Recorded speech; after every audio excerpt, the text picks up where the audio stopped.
다음 이제 학부에 대한 얘기를 좀 해보도록 할게요. 예일대학교는 학문적인 측면에서 보면 학부 교육은 중요시 여긴다. 하버드랑 비교하면 하버드는 총 학생 수가 30% 정도가 학부생이고 학교 자체도 대학원 위주로 돌아가는 경향이 있는데 그에 비해 예일의 학생 수는 45% 정도가 학부생이기도 하고 학부생의 교육을 좀 더 강조한다 라고 나와 있네요. 그러니까 하버드보다 15% 학부생이 더 많은 거니까 꽤 갭이 있는 거죠. 많은 사람들이 이제 대학원 위주로 돌아간다라고 생각을 하는데 물론 정확하지 않은 건 아니에요. 그렇지만은 이 학교들이 얼마나 학부생 교육을 중점으로 두고 있는데 이 학교들이 얼마나 언더그래드 학생들한테 굉장히 자부심을 갖고 있는데 근데 좀 그렇게 생각하시면 될 것 같아요. 대학원은 전반적으로 들어가기가 조금 더 쉽긴 해요. 하지만 힙스랑 아이비는 아닙니다. 오히려 더 힘듭니다. 그러니까 그 이야기는 얼추 맞는 것 같기도 하고 대학원 프로그램이 워낙 되게 유니크해요. 네, 그래서 좀 그런 것 같기도 해요. 그러니까 수치적으로도 뭐 잘못된 정보는 아니에요. 네, 괜찮은 정보 같아요. 다음 또 예일대학에서는 총 2,000개가 넘는 강좌들과 75개가 넘는 전공을 제공하는데 그 중에서 경제학, 정치학, 역사, 세포생물학, 영문학 전공들이 학생들에게 가장 인기 있고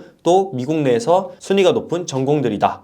이것도 네 맞습니다. 저번에도 얘기했듯이 다양한 관심사 학문적인 목표를 갖고 있는 학교 중에 하나라서 인터디스플리너리하기 때문에 예일대학에서 듣지 못하는 과목은 없는 것 같아요. 그만큼 이제 그런 얘기를 하는 것 같아요. 듣지 못하는 과목은 없다. 네가 관심 있는 과목은 수강을 할 수 있으니 진짜 마이너한 과목이라고 생각해도 웬만하면 있다. 웬만하면 있을 거예요. 네, 웬만하면 있고 예일대학교는 예술 분야에도 조예가 깊다. 아이비리그 학교들 중에서 가장 예술적인 학교라고 불릴 만큼 문화와 예술이 학교의 코어이다. 음악대학원, 연극대학원, 그리고 미술대학원은 모두 세계 최고 수준이고 예일의 연극대학원인 예일 스쿨 오브 드라마가 있다라고 나와 있네요. 예술에 대한 예일의 헌신은 정말 정확하게 잘 표현했네요. 제가 봤을 때는 또 과학이랑 공학 같은 분야에서도 굉장히 뛰어납니다. 그래서 그 부분도 꼭 생각해서 과학이랑 공학을 관심 있는 친구들도 예일 프로그램을 한번 봤으면 좋겠어요. 아까 MIT만 막 꽂혀있지 말고 CMU, 카네기, 카네기 뭐 멜론, 퍼듀, 조지아 UIUC, 텍.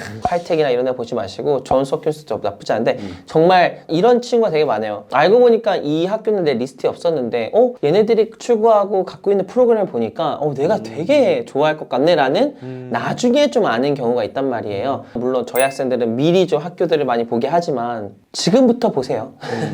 그럼 과학이나 공학 분야에서도 굉장히 많은 투자를 하는 학교이기 때문에 너무 MIT나 칼텍만, CMU 같은 학교만 추구하기보다는 예일도 굉장히 예일뿐만이 아닌 다른 학교들도 잘 봐라. 굉장히 좋은 학교가 랭킹만 보고 대학을 선발하기보다는 그 학교의 가치관, 뭐 프로그램 등이 본인과 맞는지 이거 굉장히 중요한 내용이네요.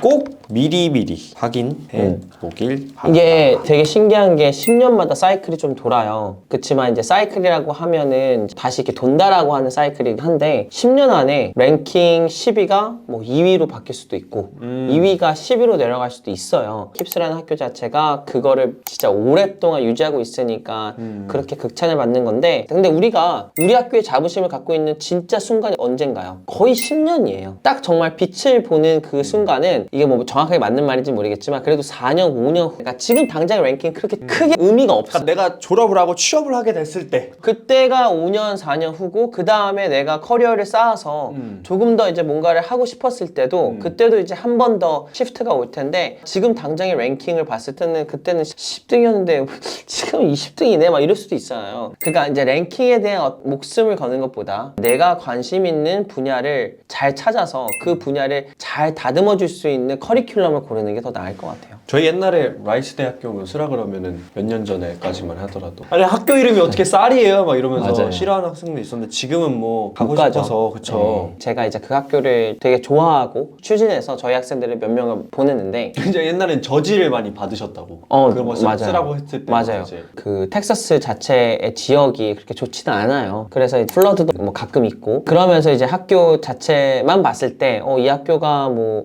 생소할 수도 있지만 그 지역의 무슨 일이 일어나는지를 보면 대략 그 전만 해도 이제 테슬라가 여기서 이제 공장을 차리고 있었고 여기에 이제 캔서 리서치 되게 좋지만 또 다른 분야가 테크였는데 그게 스포츠 테크였단 말이에요. 그러니까 이제 5년이나 한 몇 년 후에는 이쪽으로 굉장히 활발해지겠네? 라고 생각을 하면 이쪽이 관심이 있는 학교 중에 하나가 될 수도 있겠죠. 그렇죠. 그래서 그런 것들을 좀 다양하게 고려를 했으면 좋겠다라는 거죠. 맨날 US 랭킹에 있는 것만 보지 말고. 다음은 그리고 예일은 특히 전인 교육을 강조하는데 모든 학생은 입학 후 2년간 기숙대학에서 생활하는 것이 의무이다. 예일은 학생들이 기숙사 생활을 통해 공동체에 대해 배우고 자신이 속한 집단에서 긍정적인 존재가 되는 법을 깨닫기 원한다. 우리나라에도 비슷한 시스템이 연세대학교에 있죠. 연세대학교도 이제 1학년 학생들이 입학을 하면은 무조건 거기 1년에 거기 가야 되잖아요. 저 어디인지 저 모르겠고 네, 기억이 안 나요. 기억이 안 난다. 우리나라 말로는 학생들끼리 우스갯소리로 유배 부른다고 하거든요. 유배를 간다. 송도. 송도. 1년 동안 그곳에서 이제 많은 것들을 배우고 좋은 공기 마시면서 그곳에 있는다고 하죠. 여기서 아마 모티브를 따온 것 같네요. 저는 너무나도 좋은 생각이라고 생각하고 저도 이제 토론토 대학을 다니면서 기숙사를 했지만 커뮤팅하는 친구와 이제 저처럼 기숙사를 했던 친구는 많이 달라요. 그러니까 일단은 기회도 많이 다르고 친구나 이런 뭐 기숙사 생활이라든지 학교 생활도 다르고요. 애교심도 좀 네, 그리고 이제 제일 내서. 중요한 건 액세시빌리티가 다르다는 거죠. 그러니까 예를 들어 바로 코앞에 도서관, 바로 코앞에 어느 패컬티, 바로 코앞에 뭐 리서치 랩 이러니까 막 인턴도 훨씬 더 적극적으로 하게 되거나 뭐 이런 것도 있었고 얼굴을 자주 보니까 뭐 그렇죠. 자주 마주치고 그러면은 혹시 1년을 다니고 혹시 휴학을 하고 돌아와서 2학년이 되면 1년 또 다시 기숙사 들어가야 되나요? 휴학은 가능한 것 같은데 뭐 예를 들어 뭐가 있었어 그럼 휴학을 못 할 수는 없잖아요. 그렇죠. 근데 이제 제가 알기로는 무조건 2학년 때는 다시 기숙을 해야 되는데 이제 문제는 예를 들어 결혼을 하거나 아니면 군대 갔다 오면 21살이 될 수 있겠네요. 한국 학생들은. 네네. 그러면 이제 2학년 때 안 살아도 돼요. 두 가지 중에 하나만. 그러니까 진짜 극단적인 상황. 뭐 내가 부모님을 부양해야 되는 상황이 왔어. 같이 살아서 이런. 그래도 안 거를- 될걸요? 그것도 안 되나요?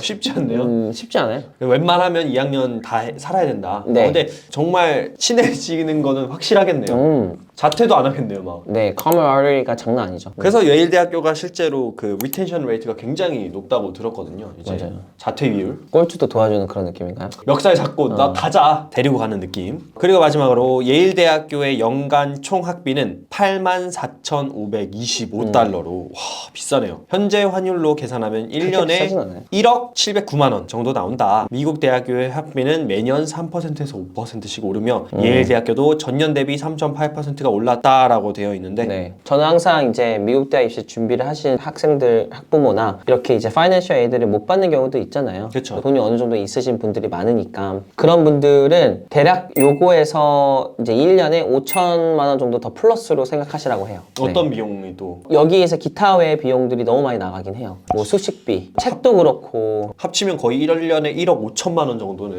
그래도 그렇죠. 그리고 비행도 해야 되잖아요. 그쵸. 왔다 갔다 왔다 갔다 한동안에 또 부모님 봐야 되잖아요. 근데 이거 이미 경험 많이 해보신 분들인데 그 보딩 다니면 뭐 얼마나 왔다 갔다 해요. 진짜 많이 하잖아요. 그렇죠. 근데 이제 한 번도 안 가신 분들은 이걸 가지고 이제 나중에 알고 보니까 이제 비행기표도 나가고 어쨌든 항상 우리가 가격표를 봤는데 대략적으로 진짜 우리가 뱅크 스테이트먼트까지도 보내줘야 되잖아요. 잔고에 얼마 있다. 그쵸. 얘도 왜 그러겠어요. 이 이상 돈을 낼 수도 있어야 되는 거고. 그래서 저희 학생들 중에 이제 조금 타이트한 버젯으로 갔던 학생들은 예일에 일을 2탕을 뛰었던 걸로 기억이 나요. 근데 막 2탕이 막 진짜 우리가 생각하는 막 몇 시부터 몇 시까지 2탕을 매일 뛰는 게 아니라 예를 들어 아무것도 안 하는 꿀잡. 예를 들어 그러니까 애가 좀 태클을 잘해서 언드맨드가 언콜 뭐 잡이었는데 어디에서 뭐 프린트 고치래. 그럼 가서 뭐 1시간 고치면 10만 원 주고 그런 거랑 이제 주말에는 이제 애들 가르치는 거. 그래서 자기의 베이직 네세시티는 좀 그렇죠. 예일 정도 다니면 뭐 튜러링 가서 하면 되죠. 근데 이제 안타까운 거죠. 왜냐면 가서 공부를 해야 공부를 되는데. 하고 정말 이걸 막 몰두하기 위해서는 그래도 경제적으로 좀 이게 도움을 받거나 아니면 학교에서 서포트를 해줘야 되는데 근데 정말로 내가 진짜 돈이 없다라고 하면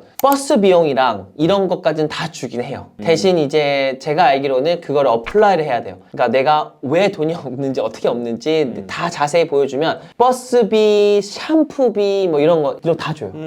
최소로. 그런 거 아니면 네, 그런 내가 거 벌어서 아니면 해야 된다. 아파트 하나 파셔야 된다. 그리고 뭐 나중에 뭐 우리 자녀들이 대학을 졸업하고 나면 그 가치가 더 높으니까 그 정도 투자 때 하는 거잖아요. 근데 뭐 저희가 지난 영상에도 얘기했지만 예일 관계자분들 알고 계시죠? 하버드를 누르시려면 네. 학비를 없애라. 학비 없애라. 학비를 없애라. 네. 인재들을 위해서.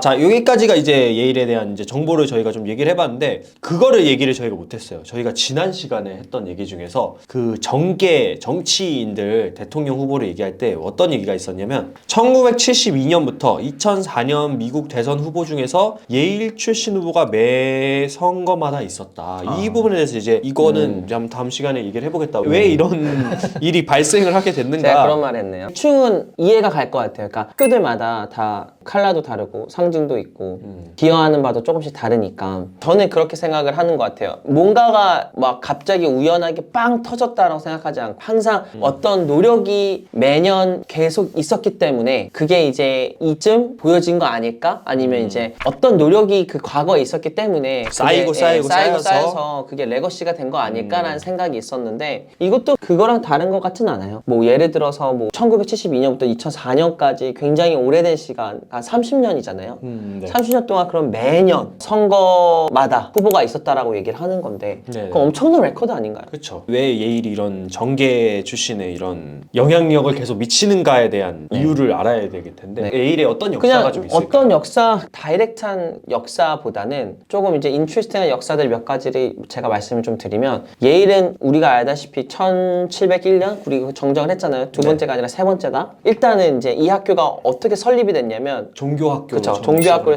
설립이 됐잖아요. 그렇기 때문에 일단 첫 번째로 우리가 봐야 되는 건 이 학교는 그리스랑 라틴 위주로 수업이 진행이 됐다. 그런 되게 유니크한 스타팅 포인트가 있었던 것 같아요. 그리고 이제 시간이 흘러서 아메리칸 레볼루션 그렇죠. 1775년도죠. 맞아요. 그래서 1700년 굉장히 그쵸 전이긴 하죠. 우리가 얘기하는 것들은 이제 쌓는 거죠. 맞아요. 그때 이제 예일이 굉장히 중요한 역할을 하긴 했는데 학교이면서도 이 나라에 크게 역할을 했는데 그게 뭐냐면 동시에 이제 학교를 중단하고 호스피털이랑 이제 전쟁 시에 영국군을 포로로 잡았을 때 맞아요. 가둬놓는 거죠. 맞아요. 감옥처럼. The faculty member랑 이제 학생들이 컨티넨탈 아미에 많이 들어갔어요. 보면은 나라에 굉장히 기여를 이제 하는 거 보이시죠? 천천히. 아까 얘기했던 배려와 헌신. 그렇죠. 되게 중요한 것 같아요. 이 학교의 역사가 되게 그렇다 보니까 미국에 기여할 준비가 되어 있는가? 맞아요. 우리 사회와 우리 커뮤니티에 기여할 준비가 되어 맞아요, 있는가? 맞아요. 를 미국이라는 나라 건국되기 전부터 맞아요. 그런 믿음을 가지고 쭉쭉쭉쭉쭉 맞아요. 이제 쌓아왔다라는 거죠. 맞아요. 그리고 기본도 되게 탄탄하죠. 필러도 되게 잘 되어 있고 그러면서 이제 익스펜션과 그로스를 경험을 하게 되는 거죠. 아까 그게 모든 아이비가 겪는 뭐죠? 토지. 그리고 나서 이제 좀 제가 포인트를 주고 싶은 게 있는데 그게 뭐냐면 Civil Rights Movement. 흑인 노예 제도에 대한 차별 맞아요. 지지를 했던. 이거에 거의 아까도 얘기한 것처럼 헌신을 했습니다. 그러니까 액티비스트로서의 굉장히 많은 맞아요. 그죠? 맞아. 그래서 이게 1950년, 60년도에 Civil Rights Movement에 굉장히 actively participation을 했고 그리고 나서 이제 또 역사가 하나가 또 쓰여지는데 제가 좀 이제 타임라인을 왔다 갔다 하긴 하는데 The first ever woman undergraduate as an Ivy school. 네. 아이비 대학교에서 여성 학부생이 처음으로 이제 들어갔던 학교. 제가 알기로는 Civil Rights Movement 한 9년 있다가 1969년쯤 이제 Women's Education의 선구주자가 됐다고 얘기를 하면 될 것 같아요. 네. 제가 이제 학생들한테 SAT 히스토리 파트를 가르칠 때 딱 세 가지 파트로 나누거든요. Human Rights, Women's Rights, Civil Rights. 딱 그 세 개를 다 했네요. 처음에 Human Rights는 75년에 미국 맞습니다. Revolutionary War 때 했고 Women's Rights도 참여를 하고 Civil Rights Movement도 맞아요. 참여를 하고 굵직굵직한 이런 것들 항상 그쵸. 참여를 했던 학교. 미국의 역사에 굉장히 큰 부분들을 차지하고 기둥을 있는. 굉장히 헌신했다. 그러니까 이 헌신이라는 단어가 되게 중요한 것 같아요. 그래서 이제 제가 단순 리더가 되는 게 중요하지 않다라고 얘기하는 거예요. 왜냐면 그러니까 포지션이 중요한 게 아니라 변화가 중요한 거잖아요. 근데 여기 보면은 그 변화에 대한 이야기를 제가 지금 하고 있는 거잖아요. 그러니까 원래 있었던 거를 그냥 이끌어주는 사람이 아니라 그렇죠. 내가 들어감으로써 우리 이 집단이 정말 새로운 국면을 맞이해서 좋은 방향으로 맞습니다. 이끌어나갈 수 있는 사람을 맞아요. 원한다라는 거죠. 그런 역사들 때문에 그런 것들이 진짜 지속적으로 쌓아지다가 그런 졸업생들을 계속해서 네. 배출했겠죠. 2년 동안 2학년까지 거기다 가둬놓고 계속 공동체 의식을 막 풀어놨다가 맞아요. 이제 졸업하고 빠바바방 터지는 네. 거겠죠 이때. 어떻게 보면 이때부터가 너무 왜 그 전세부터도 있을 것 같은 생각이 전 들어요. 이게 뭐 굳이 30년 몇 년의 뭐 이런 레코드라는 것보다는 충분히 1960년부터 50년부터 이런 레코드가 있지 않았을까? 아니면 뭐 그때는 레코드가 없나?